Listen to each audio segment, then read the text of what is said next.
يقول الله سبحانه عز وجل في كلامه المجيد والفرقان الحميد اعوذ بالله من الشيطان الرجيم بسم الله الرحمن الرحيم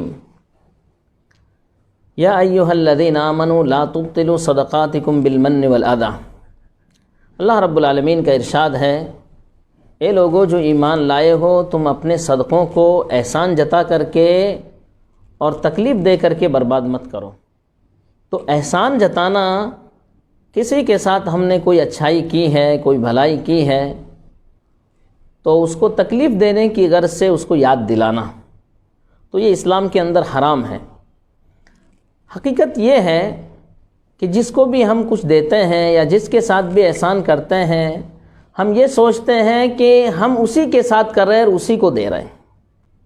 ہمارا معاملہ تو اللہ رب العالمین سے ہے۔ اللہ رب العالمین کو ہم سب کچھ دیتے ہیں، ہم پیسے بھی دے رہے ہیں تو اللہ کو دے رہے ہیں، اگرچہ کہ غریب مسکین جو ہے یہ واسطہ ہے، لیکن حقیقی معنوں کے اندر ہمارا معاملہ اللہ رب العالمین سے ہے۔ اور جب کسی انسان کو اس کی سوچ یہ ہو جائے کہ میں فلاں کو دے رہا ہوں، تبھی وہ انسان جو ہے احسان جتاتا ہے۔ اور صدقہ لینے والے پر دینے والے کا کوئی احسان نہیں ہے، اور نہ کوئی اس کے اوپر مہربانی ہے اس کی۔ یہ تو ایک قرض ہے جو اللہ رب العالمین کو یہ بندہ دے رہا ہے، اور یہ اس کا حق ہے، اور جس کا حق ہوتا ہے اس پر احسان نہیں جتایا جاتا ہے۔ ایک مومن آدمی جب کسی کو صدقہ دیتا ہے یا کسی کے ساتھ بھلائی کرتا ہے تو وہ یہ سوچتا ہے کہ اس غریب کا میرے اوپر بہت بڑا احسان ہے۔ کیونکہ اس کی بنا پر اللہ رب العالمین مجھے اجر و ثواب دے گا، اور اس کی بنا پر اللہ رب العالمین کے ساتھ میں تجارت کر رہا ہوں، اور اسی کی بنا پر میرے مال میں برکت ہوگی، اور قیامت کے دن اللہ رب العالمین مجھے جو ہے اس مال کو دگنا کر کے اس کی بنا پر دے گا۔ اس بنا پر وہ بندہ جو ہے جس کو دیتا اس کا احترام کرتا، اس کی عزت کرتا ہے۔ اور اس کی مثال کیا ہے؟ جب ہم کسی غریب مسکین کو دیتے ہیں، اس کی مثال یہ ہے جیسے ہم کسی نوکر کو دیتے ہیں پیسے کہ فلاں تاجر کو جا کے دے دو۔ خادم کے اوپر ہمارا کوئی احسان نہیں، کیونکہ اس نے تاجر کو وہ پیسے دیے، اس لیے کہ اس خادم نے کوئی پیسے اپنے پاس نہیں رکھے، یہ تاجر کو منتقل کیا اس نے۔ اسی طریقے سے جس طریقے سے ہم بینک میں پیسے جو ہیں بھجواتے ہیں، تو اب اگر ہم بینک والے کے پاس جا کر کے ہم اپنا جو ہے اس کو احسان جتائیں تو یہ اصول کے خلاف۔ بالکل یہی معاملہ ہمارے صدقوں کا ہے، ہمارے احسانوں کا ہے، ہمارے بھلائیوں کا ہے، کہ ہم اللہ رب العالمین کے لیے ہم بھلائی کرتے ہیں، احسان اللہ رب العالمین کے لیے کرتے ہیں۔ اور آپ کو معلوم ہونا چاہیے بھائیوں کہ اللہ رب العالمین کے یہاں ان فقیروں، غریبوں اور مسکینوں کا بہت بڑا مقام ہے۔ اللہ رب العالمین کے یہاں بہت بڑی عزت ان لوگوں کی۔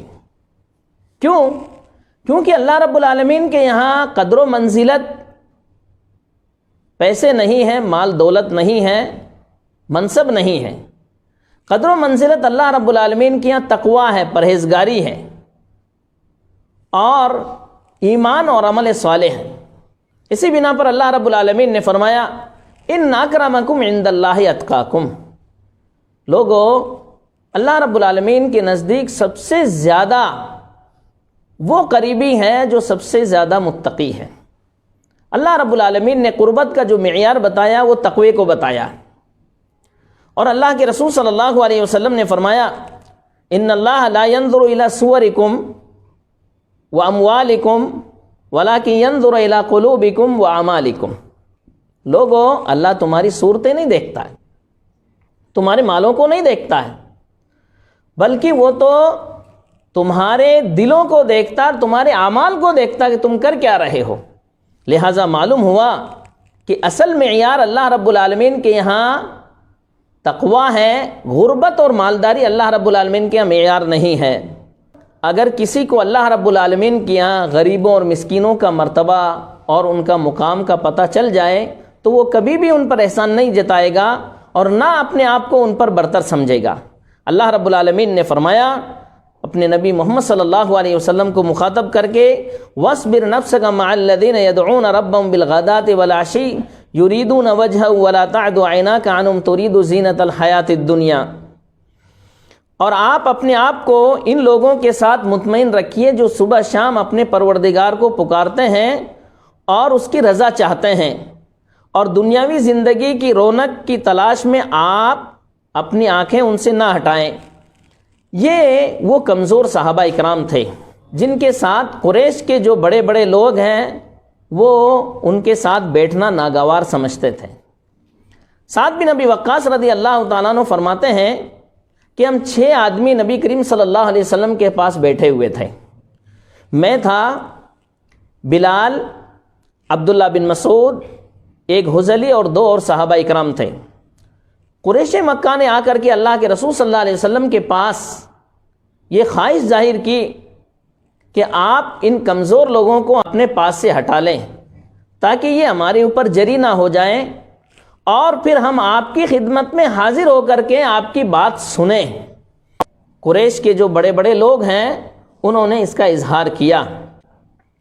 اللہ کے رسول صلی اللہ علیہ وسلم کے دل میں یہ بات آئی، شاید کہ میری بات سے ان کی دل کی دنیا بدل جائے، اور اللہ کے رسول صلی اللہ علیہ وسلم نے وہ بات سوچی جو اللہ رب العالمین نے چاہا، لیکن اللہ رب العالمین نے سختی سے منع کیا۔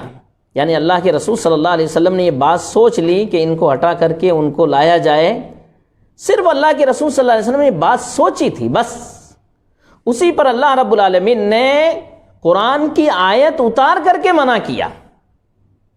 اللہ رب العالمین نے کیا فرمایا؟ وَلَا تَطْرُدِ الَّذِينَ يَدْعُونَ رَبَّهُمْ بِالْغَدَاةِ وَالْعَشِيِّ يُرِيدُونَ وَجْهَهُ۔ اے پیغمبر، ان لوگوں کو اپنے پاس سے دور مت کر جو اللہ کی رضا کے لیے اسے صبح شام پکارتے رہتے ہیں۔ یعنی گویا کہ اللہ رب العالمین کے ان کا اتنا اونچا مقام ہے، قریش کے بڑے بڑے لوگ جو ہیں وہ آ کر کے بیٹھنا چاہتے تھے، آپ کی بات سننا چاہتے تھے، صرف اس بنا پر کہ یہ لوگ یہاں سے ہٹ جائیں۔ اللہ رب العالمین نے یتیم اور مانگنے والے کے ساتھ نرمی کا سلوک اختیار کرنے کا حکم دیا اپنے نبی محمد صلی اللہ علیہ وسلم کو، اور فرمایا فَأَمَّا الْيَتِيمَ فَلَا تَقْهَرْ وَأَمَّا السَّائِلَ فَلَا تَنْهَرْ، کہ محمد صلی اللہ علیہ وسلم یتیم کو مت دباؤ اور سائل کو جھڑکو مت۔ یعنی گویا کہ اللہ رب العالمین ان کا مقام بتانا چاہتا ہے کہ ان لوگوں کا مقام اللہ رب العالمین کے ہاں بہت اونچا ہے، اگرچہ کہ مال کے اعتبار سے کمتر ہیں، لیکن تقوی اور پرہیزگاری کے اعتبار سے اللہ رب العالمین کے ہاں بہت اونچا ہے۔ بلکہ ان غریبوں کو ناراض کر دینا اللہ رب العالمین کو ناراض کر دینے کے برابر ہے۔ ایک مرتبہ ابو بکر رضی اللہ تعالیٰ عنہ کو اللہ کے رسول صلی اللہ علیہ وسلم سے خطاب کر کے کہا کہ یا ابا بکر لعلک اغضبتہم لئن اغضبتہم فقد اغضبت ربک، اے ابو بکر شاید کہ تم نے ان غریبوں مسکینوں کو ناراض کر دیا، اگر تم نے ان غریبوں مسکینوں کو ناراض کر دیا تو تم نے اپنے پروردگار کو ناراض کر دیا۔ اور اتنا اونچا مقام کہ اللہ رب العالمین کمزوروں کی بنا پر، مسکینوں کی بنا پر جنگ کے اندر مدد کرتا ہے، اور رزق بھی انہی کی بنا پر دیتا ہے۔ سبحان اللہ، کسی کو اللہ رب العالمین رزق دیتا ہے وہ یہ نہ سمجھے کہ میری طاقت کی بنا پر رزق مل رہا ہے، میرے سوجھ بوجھ کی بنا پر رزق مل رہا ہے، میرے دماغ کی بنا پر رزق مل رہا ہے، میں بہت چالاک انسان ہوں، نہیں، یہ تو اللہ رب العالمین غریبوں اور مسکینوں کی بنا پر تم کو رزق دے رہا ہے۔ اللہ کے رسول صلی اللہ علیہ وسلم نے کیا فرمایا؟ وَهَلْ تُنْصَرُونَ وَتُرْزَقُونَ إِلَّا بِأَضْعَافَائِكُمْ، کہ لوگوں تم کو جو رزق دیا جاتا ہے، تمہاری مدد کی جاتی ہے، تمہارے کمزوروں کی بنا پر مدد کی جاتی ہے، غریبوں اور مسکینوں کی بنا پر مدد کی جاتی ہے، اور اکثر جنت میں جانے والے غریب مسکین لوگ ہوں گے۔